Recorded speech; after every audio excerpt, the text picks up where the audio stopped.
Hello, you are watching the English News Bulletin on Qpvn channel. I'm Nguyễn, and now let me keep you up to date with the headlines. General Secretary Do Lam receives Vice President of Chinese LUXSHARE-ICT Group. Impressions of Vietnam's military history.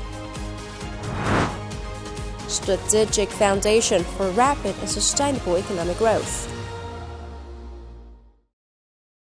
On the morning of November the 15th, the National Election Council held a national conference to disseminate the Politburo's directive on deploying the election of deputies to the 16th National Assembly and People's Councils at all levels for the 2026-2031 term. The conference was addressed by General Secretary Do Lam, attended by President Lê Cường, and chaired by National Assembly Chairman Trần Thanh Mẫn, Chairman of the National Election Council. The conference focused on disseminating and implementing directives and guidelines related to the election of deputies to the 16th National Assembly and People's Councils at all levels for the 2026-2031 term.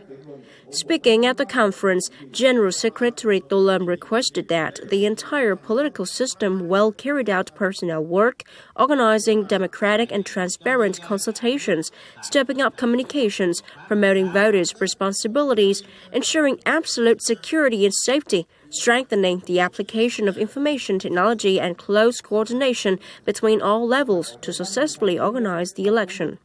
He voiced his belief that with the determination of party committees and authorities at all levels and consensus of nearly 100 million voters, the election will be a great success, truly becoming a festive event of all people. On the afternoon of the same day in Hanoi, General Secretary Do Lam received Mr. Wang Leishang, Vice President of LUXSHARE-ICT Group of China.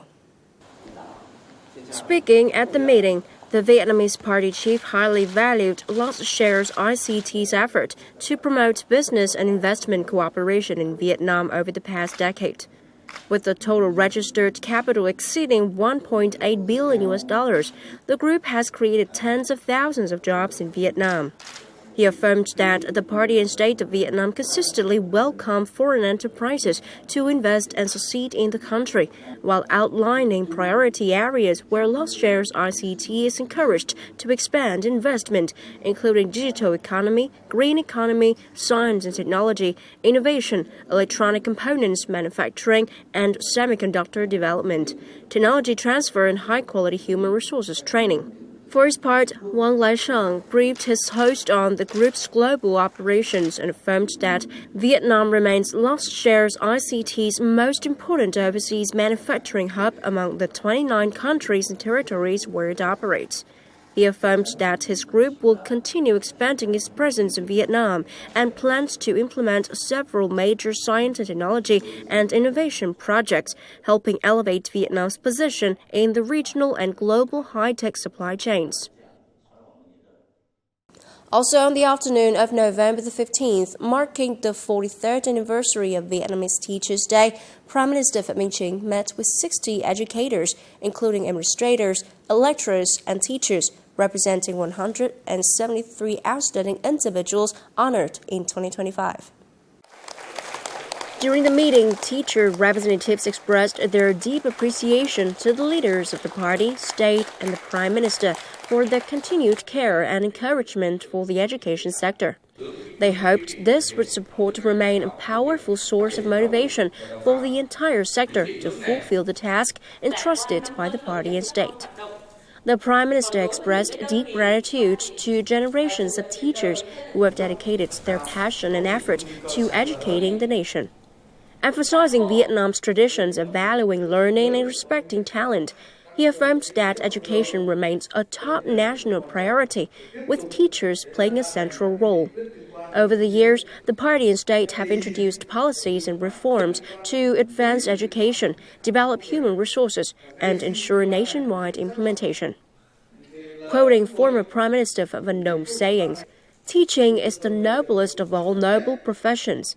The Prime Minister expressed his hope that teachers will continue to lead by example in integrity, professionalism, and dedication. He encouraged them to keep learning, embrace innovation and technology, and make every lesson meaningful and every school day engaging. He extended his best wishes to the entire education sector, urging teachers to remain passionate and responsible, overcome challenges, and continue their vital mission of teaching knowledge and shaping character, contributing to the nation's progress in the new era.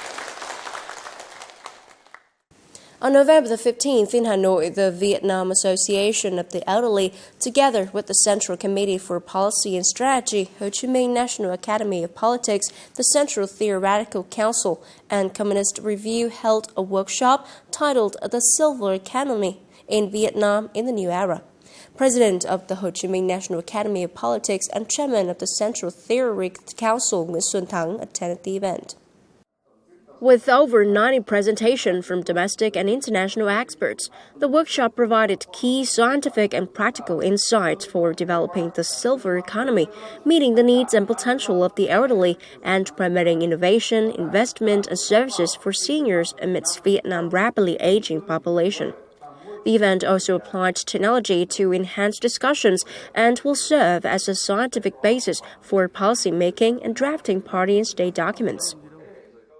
On November the 15th, the Indian military delegation participating in the Vietnam-India bilateral army exercise on UN peacekeeping operations in 2025 visited the Vietnam Military History Museum to learn more about Vietnam's military history. The delegation toured indoor and outdoor exhibits showcasing the nation's history of defending and building the country, as well as the development and achievements of the Vietnam's People's Army. The visits helped strengthen friendship and mutual understanding between the Vietnamese and the Indian armed forces, while providing the Indian delegation with deeper insights into Vietnam's people, culture, and military heritage. Vietnam's air defense missile force symbolizes strength and modernity, ever ready to protect the nation's skies. Behind every proud launch platform stands the presence of special teachers, the training officers.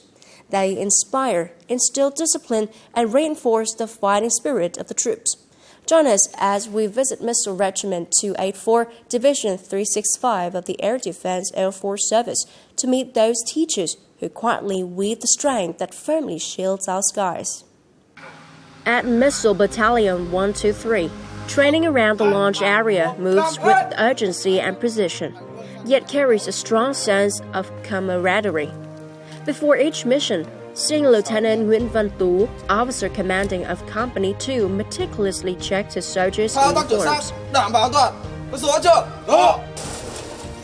Every precise movement they perform reflects countless hours of rigorous training, the dedication and discipline instilled by the unit's training officers, the teachers of the battlefield. I share all my experience and knowledge with the soldiers in the unit so that they can master the weapons and equipment. At the control station, every command is delivered with split-second precision. Experienced officers not only operate the systems, but also coach the comrades through each movement and response. Silent teachers, like conductors, they keep the entire battle in rhythm. Officers are like second teachers to the non-commissioned officers and soldiers in the unit, so we apply training methods suited to each individual, ensuring they perform their task and studies in the best way. Under the bright sunlight of the battlefield, the Air Defense Missile Force continues to promote its proud past, maintain steady its present, and shape a strong future, written each day by these trainers, the missile soldiers, and their unwavering resolve. Coming up next, strategic foundation for rapid and sustainable economic growth. Hanoi Áo Dài Tourism Festival 2025, celebrating heritage and style. The draft political report for the 14th National Party Congress introduces a fresh and forward-looking economic vision. It not only outlines a comprehensive picture of Vietnam's current economy, but also sets clear goals, directions, task and action programs to realize those ambitions, most notably the target of achieving the average GDP growth of 10% or higher for the 2026-2030 period. Pandemics, natural disasters, global economic slowdown and instability. Despite an array of unprecedented challenges, under the leadership of the party, the governance of the government, and the collective efforts of the entire political system and the people, Vietnam recorded remarkable economic achievements during the 2021-2025, with average growth of 6.3% per year, placing Vietnam among the fastest-growing economies in the region and the world. By 2025, GDP is estimated to exceed $510 billion, ranking the 32nd globally. With the strong determination to create new breakthroughs in the new era, the draft sets the ambition for Vietnam to reach an average GDP growth rate of 10% or more from 2026 to 2030. I believe this is both necessary and aligned with our national direction. If we do not reach 10%, our economy will fall behind and fail to meet global development demands. The draft should further stress scientific, technological, and technical breakthroughs as priority pillars. Over the past 5 years, military enterprises have contributed more than $9 billion to the state budget. With the economic goals set out in the draft, these enterprises stand ready to strive toward those targets, tied closely to the implementation of the 12th Military Party Congress resolution. In the coming time, we hope the party continues to study and adopt a dedicated resolution for state-owned enterprises, especially those in defense security, to strengthen the synergy between economic development and national defense. Alongside economic targets, the draft also outlines a new growth model that places science, technology, innovation, and digital transformation at the heart of development, creating new productive forces, new business models, and new economic sectors. This is also a strong advantage for many military enterprises. The strategic indicators, orientations, and development goals embedded in the documents for the 14th National Party Congress reflect the aspirations of the people and the business community, reinforcing confidence as the nation moves into a new era. A press conference in Paris introduced Vietnamese Cinema Week, The Journey of Light, with the participation of Vietnamese Ambassador to France Đinh Toàn Thắng, Professor Dr. Nguyễn Đức Khương, President of the Association of Vietnamese Scientists and Experts Global, and from Hanoi, Dr. Ngô Phương Lan, Chairwoman of the Vietnam Association for Film Promotion and Development. Ambassador Đinh Toàn Thắng stressed that cinema is a powerful bridge for cultural exchange, as images and stories help deepen mutual understanding. This event will showcase recent achievements of Vietnamese cinema. It not only reflects the industry's growth, but also the country's development and the historical journey of the Vietnamese people. I find Vietnamese cinema fascinating for its diverse emotional expression, which feels different from my experience with Korean or Chinese films. Cinema can introduce us culture through images, sound, and emotion, and Vietnam is doing that very well. Vietnamese Cinema Week, The Journey of Light, will take place from December the 5th to the 12th, 2025, at Le Grand Rex, the largest cinema in Europe.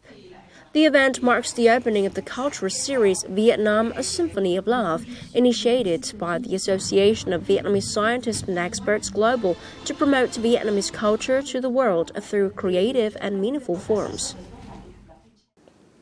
As part of the Hanoi Áo Dài Tourism Festival 2025, a grand parade took place at Đông Kinh Nghĩa Thục Square and around Hoàn Kiếm Lake, opening a series of activities honoring traditional culture and promoting Hanoi as a safe, friendly, and creative destination. Featuring more than 1,400 participants, the parade brought a vibrant cultural space to the Old Quarter. A highlight was the reenactment of the traditional procession, honoring the craft ancestors of Cheksa, a village renowned for its Alzai tailoring. Performers showcased iconic Vietnamese attire through different periods, from the 5-flap Alzai to 4-flap dress to Le Nguyen Dynasty costumes and modern designs that reflect contemporary integration. In addition, the Bách Hoa Bộ Hành Viet attire event gathered nearly 800 participants dressed in historical costumes, offering a vivid picture of the evolution of Vietnamese clothing. With its open setting, large scale, and blend of tradition and modernity, the Hanoi Alzai Tourism Festival aims to present a dynamic image of an elegant, culturally rich, and ever-innovative Hanoi. And that's all for now. Remember, you can always watch the news again at qpvn.vn. Now thank you for watching and hope to see you next time.